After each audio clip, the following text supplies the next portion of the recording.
With me to discuss benefits, risks, costs, and more regarding cosmetic surgery in Kenya is Dr. Esther Gathura, who was born in... Where were you born? So I was born here in Nairobi. No, you said you were... Wani Hospital, but grew up in Githunguri. Okay. Grew up in Githunguri. In Kiambu. Went to a school there, then went to Alliance Girls, then Dad relocated to Europe, ended up in a boarding school for A-levels in Bath, of all places. Very costumey. We'll get into that another time. So now you've finished your A-levels. What A-levels did you take? So I took all the sciences. Biochem, physics, and math for physics. They have that thing. Yeah. Okay. Did you take maths or maths for physics? Maths. Okay. So you had 4 A-levels. Yes. Of those 4, how many were not an A+? They don't have A+ in A-levels. So they were all just A+? A's, yeah. Okay. Yeah. Where did you want to go for medicine after that? I had options. Yes. So Manchester, Southampton, London.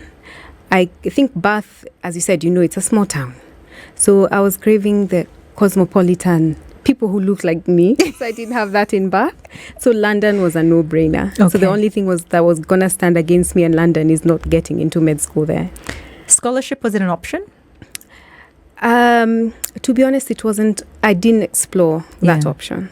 Yeah. Hey, you guys are making money uko in Gadunguri, right? Right? You're Shamba. Yeah? And explore. I love it. I just love it. So you went to University of London? Yes, precisely. So I went to St. George's Medical School. Yes. Which is one of the schools in the University of London. How many years? 6 years. Okay. Break that down for me. So med school there is, standard med school is 5 years, but they offer you to do an extra degree and qualify within 6 years. So my extra degree was in anatomy. So, okay, so what happens to the guys who've just done 5 years? They've not qualified? They're qualified 100%. They're qualified in, we call it medicine and surgery. They're qualified. But if you do that extra year, it's kind of like to beef up your CV. Okay. And especially, I knew from med school that I wanted to do surgery. Okay. So for surgery, you need to have a little bit more of an edge than everyone else. Apart from pulling thorns from your father's foot and sterilizing the needle, at what point did you realize you wanted to become a surgeon? So I wanted to be a doctor from primary school. Yes. High school, doctor. Then I started thinking maybe a surgeon, maybe neurosurgeon, whatever. Then got into med school. And that's when you really have a feel for the field. Yes. And I knew straight up, I want to be a surgeon. I don't want to be sort of a physician. Okay. And hence my love for anatomy. I wanted to be confident in, my knowledge and stuff. So surgery, but I didn't know I wanted to be a plastic surgeon. So you finish with your second degree? Yes. And then? So you do 6 years of learning, but you come out with 2 degrees. Does that make sense? It does. Yeah. Let's say 4 years undergrad and then 2 years masters. Yeah. It's not. I know it's not a master's, but 6 years. Exactly, 6 years, yeah. Then after those 6 years, what did you do? So after those 6 years, you become what we call an intern. It's pretty much the same thing here in Kenya. You do 5 years, typically medical degree. Yes. You become an intern. So it's a baby doctor.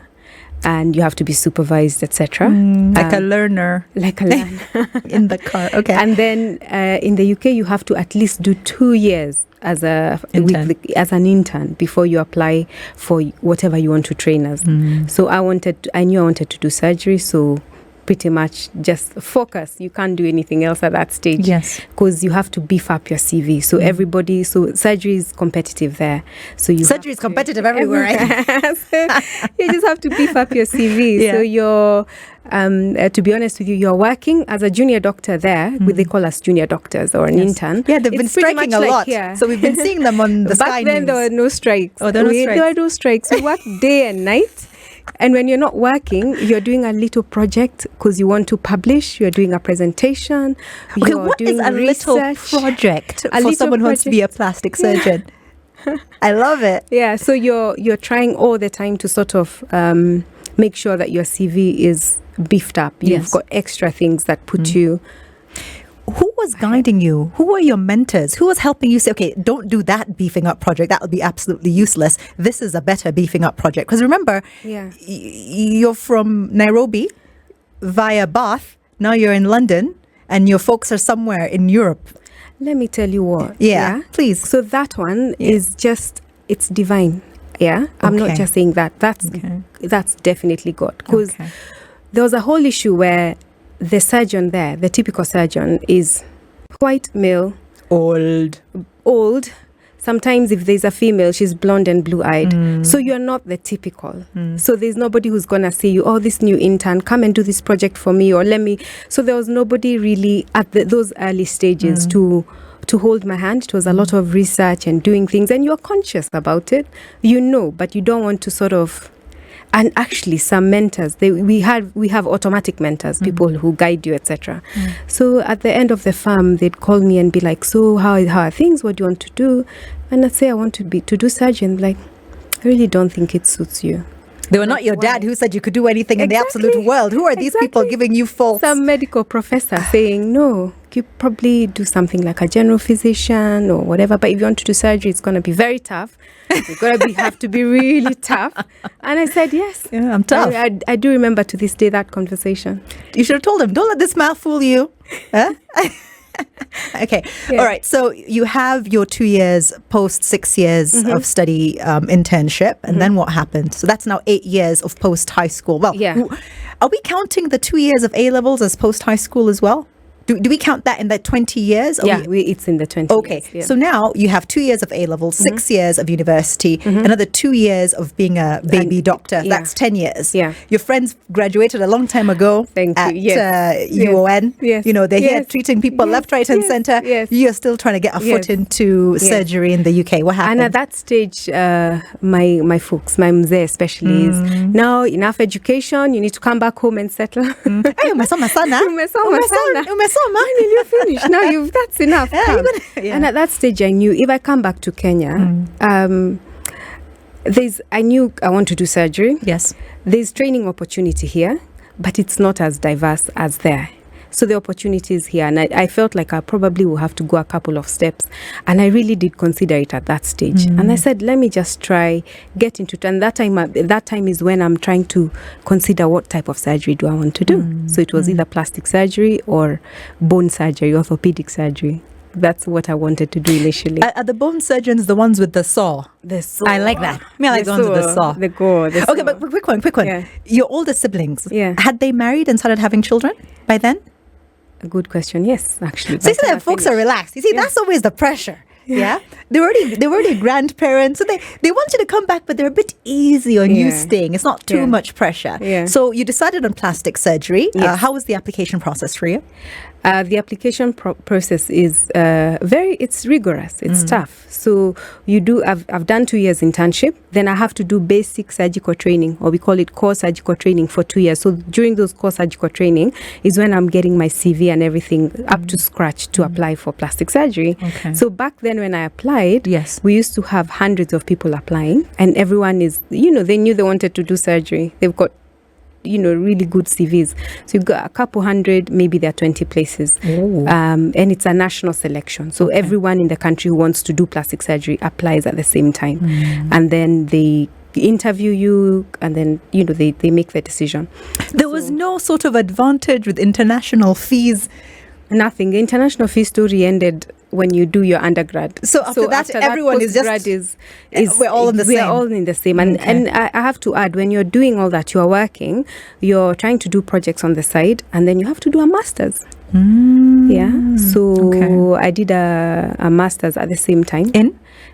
So my master's was in burn care. Okay. So like caring for people with burns and stuff. I need to talk to you about a few things. I'm going to talk to you after the show off mic. We're going to be having a conversation. Okay, cool. Continue. Yeah. So did where was I? I was in the plastic surgery selection. So you have to do this big interview, whatever. Again, another point in my life where it's like divine intervention. Because I went in, I took a whole week off to prep for an interview. Yeah, wow. People saying like, you lock yourself in the house, don't do anything, just prep for that interview. Yes. I went in, did the interview, and I came out and feeling so like I've given everything. Now, if I don't get in, I don't know what I'm going to do, because at that point I was like, only plastic surgery suits me. And I got in. Where? So I got, like, I basically got selected. So they rank everybody. Yes. So I ranked third. You ranked third nationally in the UK for your plastic surgery admission? Admission. Wow. So after that, you kind of have a choice as to where you, so based on your rank, you choose where you want to train. Yes. So I chose, we call it East of England. So Cambridge, it's Norfolk and Norwich, Essex. Yes. They have a very good plastic surgery training They must, program. because those shows, all those chicks with the enhancements come from Essex. So they must be doing something right. Yeah. Just saying. You were seeing a market. Oh, sorry, continue, please. Yeah. So that's where I was in terms of starting plastic surgery training. And also that East of England, it still is one of the biggest plastic surgery units in Europe. So for burns, for reconstruction, they now don't do cosmetic on NHS, but all the surgeons work in that They area. don't do cosmetic on NHS anymore? No, not anymore. So that's why I chose that particular area to train in, and you have to rotate through different hospitals. And when I started as well, you start as a junior plastic surgical resident. We call it resident or registrar there. Okay. And people are looking at you and being like, you don't look like it. What are you supposed to look like? So you're supposed to be either blonde and blue-eyed. I'm sorry, I have to say that. Okay. So you don't fit the stereotype. So were they thinking you're the nurse? Did you get a lot of that? Yeah, Get me a cup of tea when you walk into the cubicle. I'm like, okay, and I chose. Sometimes you have to just make a choice. It won't get you down, and not to overthink it. I'm like, okay, maybe it was just a genuine thing. Most of the people who are doing that look like me. So I just chose. Sometimes I used to get that cup of tea. Maybe drink it for yourself. No, I give it to them. I'll give it to them and be like, okay, now we need to talk about your surgery. Like, are you doing it? Yes, I am. I love it. No, okay. I've done that. Yeah. So how long did that take? So the residency takes so I've done 2 years, intern 2 years, 2 years of core surgical training. And when I did my core surgical training, I had done other fields, like I'd done orthopedic surgery, I did pediatric surgery, I did other things. Yes. But I'd only had 6 months exposure to plastic surgery. Okay. But to apply for it, they want you to have had exposure to it as a junior for at least a year. Oh. So I had to do an extra year in between. Okay. So now we are at 5 years post qualification. That's when I start my actual residency. Wait, quick question. Yes. Who is paying? I'm just trying to figure out. Right now, after you finish med school, you the good thing in the UK, I think here as well, as a resident you earn. Okay, so now you're earning money. And you're earning money. So I'm using most, when people are bringing money here to, I don't know, buy a plot or whatever, all my money is going back to paying for my master's, because the master's you have to pay, exams, courses, whatever you pay out of pocket. Okay. But at least you're earning a salary, so you have your own upkeep. So at some point you told Dad, I did have to tell him that after I qualified, he was not going to do anything else. He just kept forgetting. That wasn't even a conversation.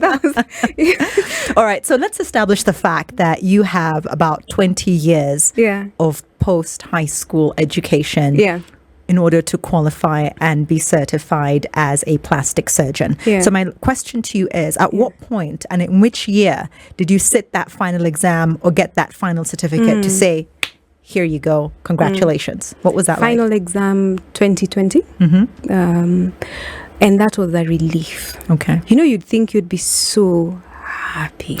Which year did you leave Alliance High School? Alliance 99. Girls? Okay. And you finally 2020. Okay. Yeah. All right. Yeah. 2020 was the year. Yeah.